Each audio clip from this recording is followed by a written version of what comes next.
जैसे हमने जी टेस्ट देखा था कि उसमें हमें लार्ज सैम्पल साइज चाहिए होता है, उसके साथ साथ हमें पॉपुलेशन स्टैंडर्ड डेविएशन नोन होना चाहिए, ठीक है।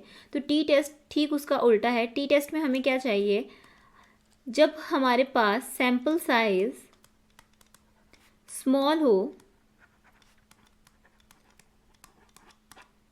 n लेस देन 30, सो जब हमारे पास सैम्पल साइज स्मॉल होगा तब हम यूज़ करेंगे टी टेस्ट, ठीक है। तो लार्ज सैम्पल साइज के लिए क्या होता है, जी टेस्ट, और स्मॉल सैम्पल साइज के लिए होता है टी टेस्ट। इसमें हम कंपेयर क्या करते हैं, compare mean of two groups और mean of a sample to an unknown value. और ये कब हम यूज़ करते हैं T test, when population standard deviation and mu is unknown.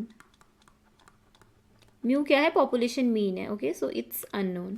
तो टी टेस्ट भी दो तरीके के होते हैं. First is independent pair T test.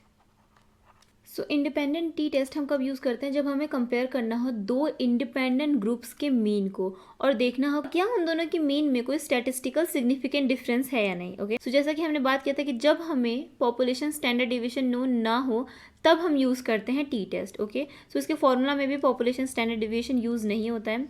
इसमें क्या होता है, x1 बार माइनस x2 बार.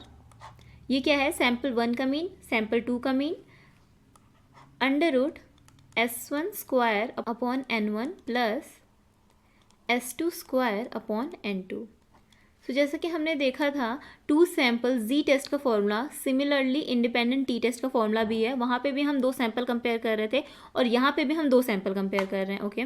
सो सेम ही टाइप का फॉर्मूला है, बट यहाँ पे बस पॉपुलेशन स्टैंडर्ड डिविएशन की जगह सैम्पल का जो स्टैंडर्ड डिविएशन है वो यूज़ हो रहा है, सिंपल. सो इसका एग्जांपल हो जाएगा, suppose average score of students who have undergone different teaching methods, okay.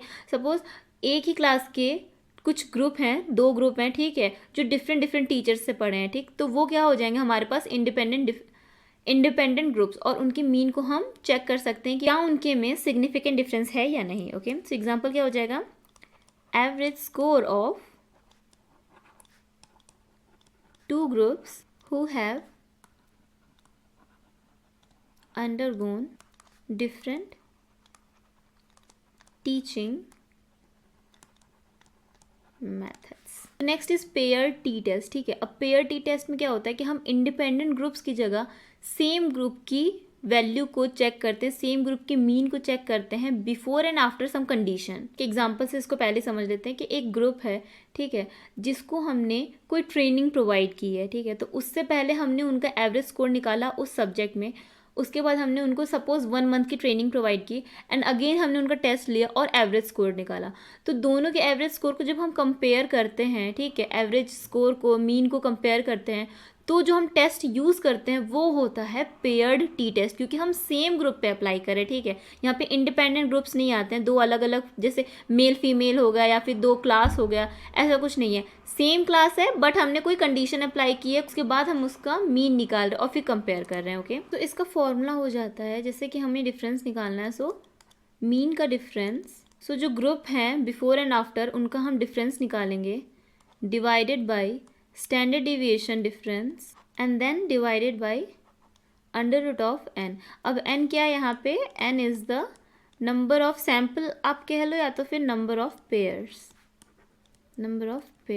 This is the formula for paired T test. So इसका example, impact of training program by comparing the performance of the individuals before and after the program, okay. So statistics for data analysis and data science, जितने भी important topics हैं जो भी मैंने इस video में cover किया है उन सब पे मैंने एक डिटेल नोट्स बनाया है. सो अगर आपको ये नोट्स चाहिए तो आपको लिंक डिस्क्रिप्शन बॉक्स में मिल जाएगी, आप वहाँ से चेकआउट कर सकते हो. तो इसमें आपको descriptive statistics, probability, inferential statistics with real life example, सारी चीज़ें आपको मिल जाएंगी. इसके यूज़ करके आप इंटरव्यूज़ के लिए भी प्रिपेयर कर सकते हो. ये आपके लास्ट मिनट नोट्स की तरफ वर्क करेगा.